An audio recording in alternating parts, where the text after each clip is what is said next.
What's going on, everyone? It's the Niskel! Welcome back to Puyo Puyo Tetris! Now that we have found the girl in the Puyo hat, it's time to do another puzzle trial. This one is an ultra trial. This one is testing you on how quickly you can score points. So the win condition to get 1 star is 1500 points in a minute 30 seconds. How much for 3 stars? 3,500 points in a minute 30. This shouldn't be too bad. I say not too bad, but let's actually see what we can do here. Ooh, that's terrible, actually. This one right here, this will work just fine. And you know what? This is fairly basic, so I think I'm gonna let post-commentary Niskel let you know a little bit about the history of Puyo Puyo itself. It's actually quite fascinating, and I never would have known it had I not started this LP, so take it away, my friend. Thank you very much, my good man. Well, the first game, Puyo Puyo, came out on the MSX2 by the company Compile in 1991. They would continue to make Puyo Puyo games for a little while, until the company Compile did some restructuring in 1998. They needed some money, so they sold the rights to Sega. And Compile would actually keep a hold of those rights until Compile unfortunately went bankrupt in 2002. After bankruptcy, Compile Heart was made as a spiritual successor. You might recognize the company Compile Heart if you're a weeb like me. You know, Neptunia, Agarist. So Sega has held the rights to Puyo Puyo games for a long time. And in fact, after 2001, all the Puyo games were being made by Sonic Team. That's mainly the quick and dirty version on how we went from Compile to Sega. But I have another history lesson for you a bit later. For now, enjoy this victory. I never back down!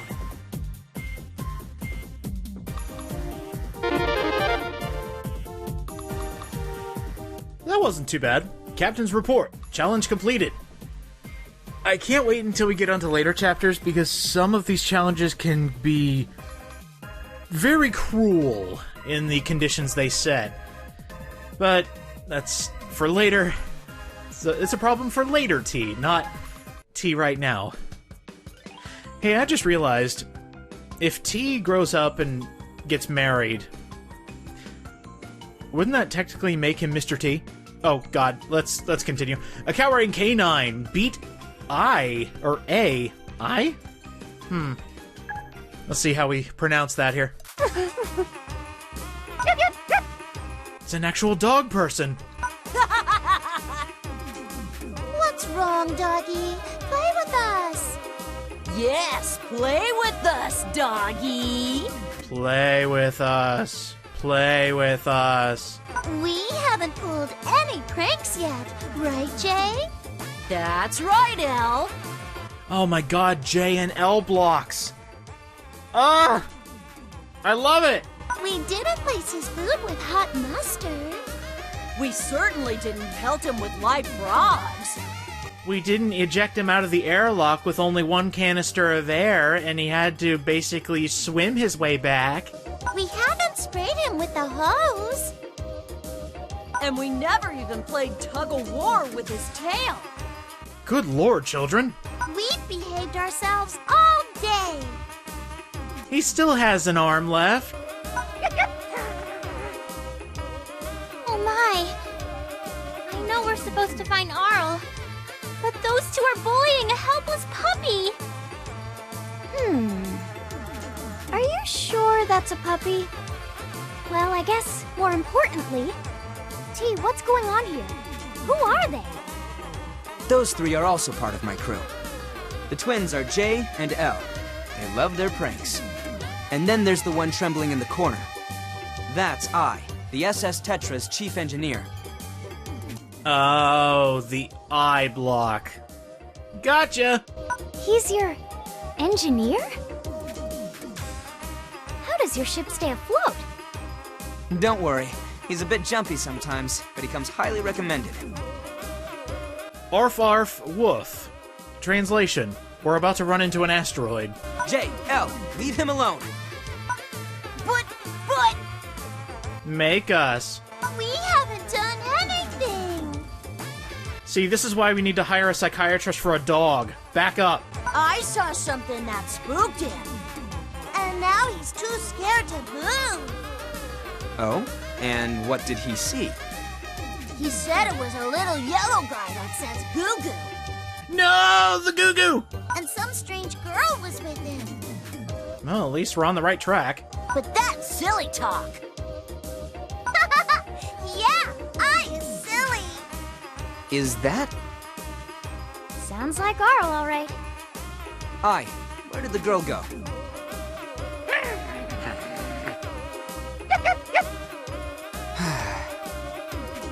Pee, pee, pee.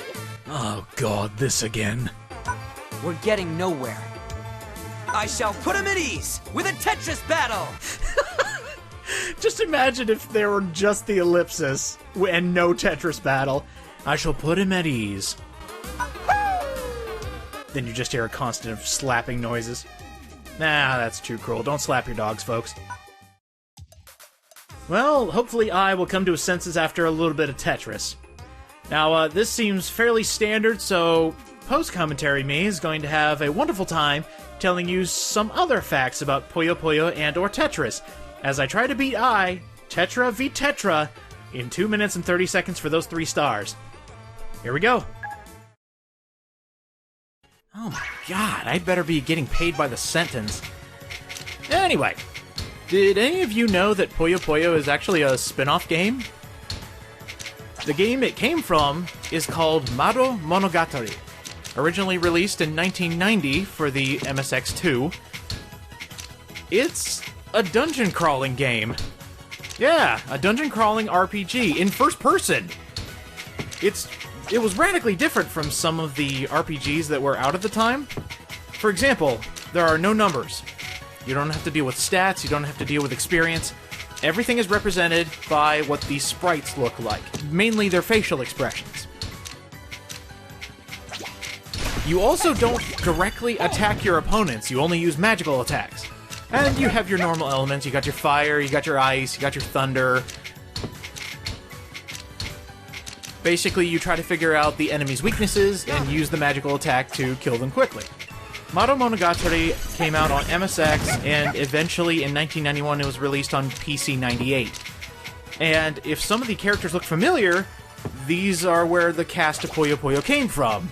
All those characters were taken from Mado Monogatari and moved over to a puzzle game. Yeah. Now, Mado Monogatari in itself, there was a game recently released. Well, I say recently, and this being done in 2021. Jeez, I can't even get the year right. The last game, which translates to roughly to Sorcery Saga. There was a game, when was that released? Back in 2013 for the Vita called Sorcery Saga Curse of the Great Curry God. Anybody else play that?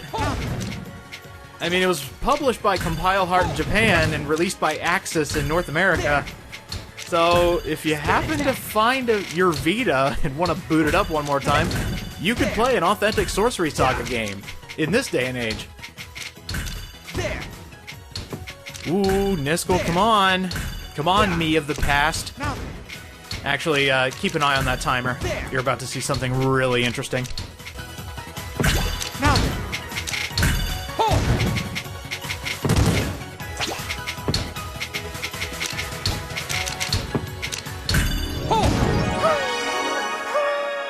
I never back down! Holy crap! Look at that timer! Mere milliseconds before failing.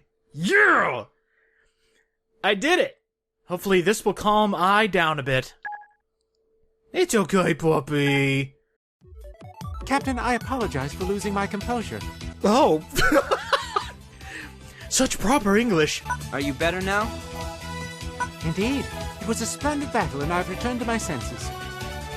And that's all it took? Was beating you in Tetris? Now then, as for the peculiar duo I saw, I believe they ambled off in that direction. Excellent. Thanks, I. Oh, I get it. He's all like, you know, stiff and tall. He looks like an eyepiece. Whoa! The dog can talk! Something wrong, Ringo?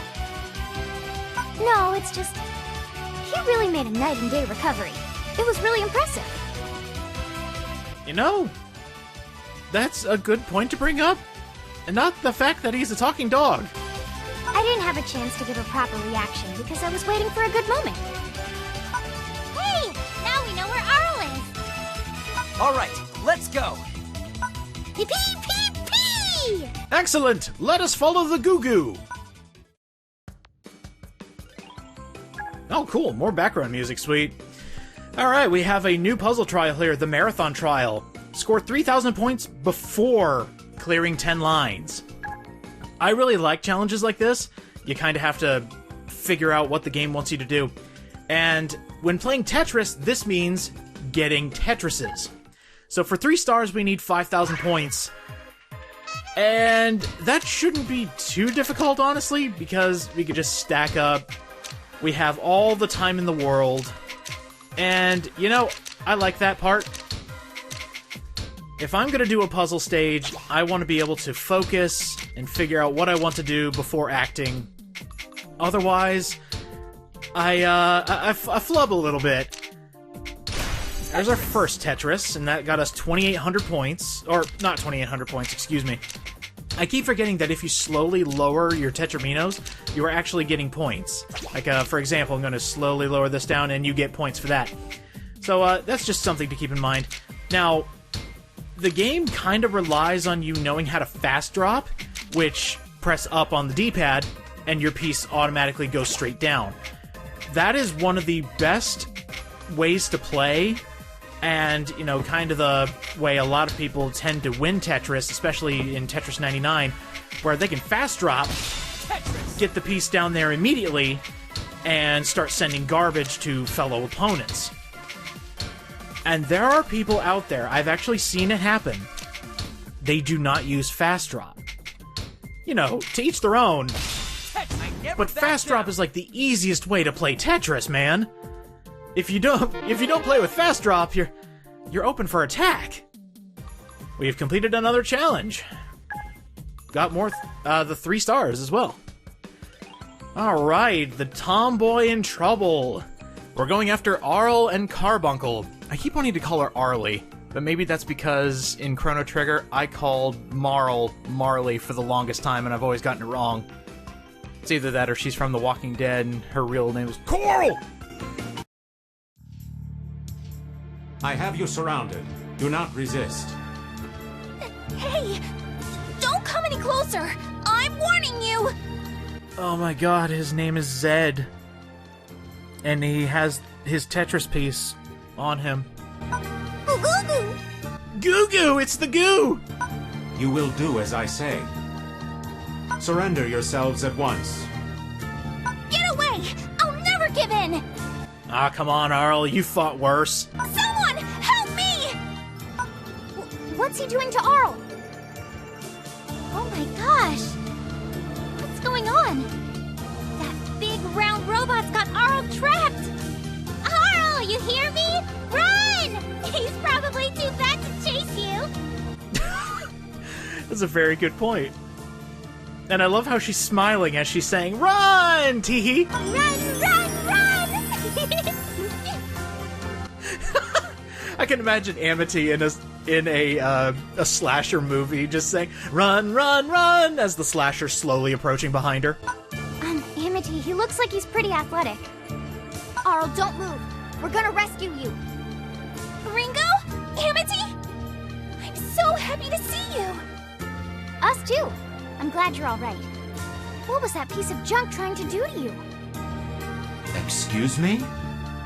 I have a name. It was horrible. He had this whole list of demands. That sounds awful. One of them was the shiny shoes. Robots don't wear shoes. What sort of list of demands? My, he made me so uncomfortable, Ringo. Oh my god, what were these demands? He said I couldn't run in the hallway and not to drag my feet. I'll push you. He said I need to eat my veggies and I can't play with my food. He even lectured me about proper hand sanitization techniques. No! Oh dear. Next thing he's going to tell you is to wear a mask and social distance. Which, by the way, you should do. Wow, that's going to be dated within a year. That's not at all where I thought this was headed. You see what I mean? Ringo, you know how much I hate all that manner stuff! Oh, eggplant's disgusting! Goo goo goo. Ah, come on, Carbuncle. I know you like a bit of broccoli every now and again. My apologies. Meet Zed, the last member of the Tetris crew. He's the last member! He means well, but I guess he can overdo it some days. Hold on, I need to manual override his manners quota. So this thing's your friend? In a manner of speaking. That's correct. So, you're gonna expect the same list of demands too, huh? Is that it? That's right, it's time to brush your teeth, Arl. No. T's delivery is so good. We shall do battle before I ever give in to your oppressive demands. I'll never tie my shoes! Well, have it your way. Have it your way. Good luck, T. Wait, why don't you talk her down, Ringo? This is pretty much how we handle all our problems. Oh god, I'm imagining the scenarios now. I need help moving a piano. Puyo Puyo battle! Just leave her to me. Bring on the Puyo Puyo! Bring on the Tetris. It's time to battle! Well, we need to bring Arl and Carbuncle back to their senses, so we need to beat Arl in 2 minutes and 30 seconds. Doesn't seem too bad. I think the strategy I've had going so far has been handy, so let's see if we can do it. I'm actually running out of history notes. Well, I guess we could talk about the original Puyo Puyo game on the MSX2. It was definitely different as a puzzle game. It had a couple modes. It had endless mode, where you just get a high score. It had a mission mode, where you get a pre-configured board, and you're trying to figure out how to pop all the Puyos, I assume. And there was also a two-player mode. So, fairly standard for your typical puzzle game. The thing that interests me is, around this time, Compile and Sega actually came together and made an arcade version of Puyo Puyo. Now, Puyo Puyo is mainly a competitive puzzle game these days, and it's kind of cool to see how Sega would eventually get the rights to the game, and I assume it's because they partnered with Compile before, and Compile wanted the Puyo Puyo license to go to a good home. But that arcade version, it focused on competitive play, and again, this is where Puyo Puyo's competitive aspect came in. All of a sudden, it was about player versus player. Now, there was a single-player mode in that arcade version where you play against multiple opponents in a row. And this arcade version was actually ported to a bunch of different platforms in Japan, but the Mega Drive version was the best seller. So it's interesting to me, at least, just to see how, you know, we finally combine our forces and we make a good version of a puzzle game, and then everybody enjoys it on their Mega Drive. Or if you want to take a guy over to the arcade and it's like, I can beat you in Puyo Puyo. And then you get to popping, and then all of a sudden you're just dominating over your friend. Well, sorry, Arl. It's nothing personal. I just need to slap you back to your senses using Puyos. There. I never back down. Not bad. Only had to redo it one time, and it was a pretty basic battle. Are all of Ringo's friends so full of energy? That's what I've been wondering. But then again, T, you shouldn't cast the first stone. Well, that was fun! And she's back to normal! Goo goo goo! Indeed. Is everyone satisfied now? Are we all safe and sound? There. Is anybody else hostile? Just let me know now. You betcha! But wait! You were popping Puyos just now! Affirmative. I know, right? I was surprised at first, too. He calls the whole thing Tetris. Ooh. We've been to so many worlds, but there's always something new to learn, huh? Wait, so does this technically mean that all of the characters from Puyo Puyo have been to other puzzle games? Oh, God. That sounds like an amazing crossover, I'll be honest. The world's a big place! Isn't that right, Kirby? It's like accidentally pop the wrong Puyo and you end up in Mario's Picross or something like that. Goo! Goo! What matters is we're all together again. Now we just need to figure out how to get home. Usually we just pop Puyos until it teleports us back. Let's pop some more? Yeah, let's use a possible way to get us back home. There's nothing that could possibly go wrong. Goo goo! You don't seem too concerned by our predicament. Huh? T, what's happening? Are we under attack? That's the Tetra's emergency alarm. Pee-pee! Pee-pee! Pee-pee! The Block Raiders, they're back. Take them out, Captain. Let's get to the cockpit. Something's happening. We need to hurry. Let's move before our predicament gets any worse. Oh, God, we're being attacked by the SS Honey Pop! No! Well, I guess it's better than the SS Candy Crush. Next time on Puyo Puyo Tetris, we'll go ahead and finish up Chapter 1, I guess? And let's see what's attacking the SS Tetra. See you guys next time.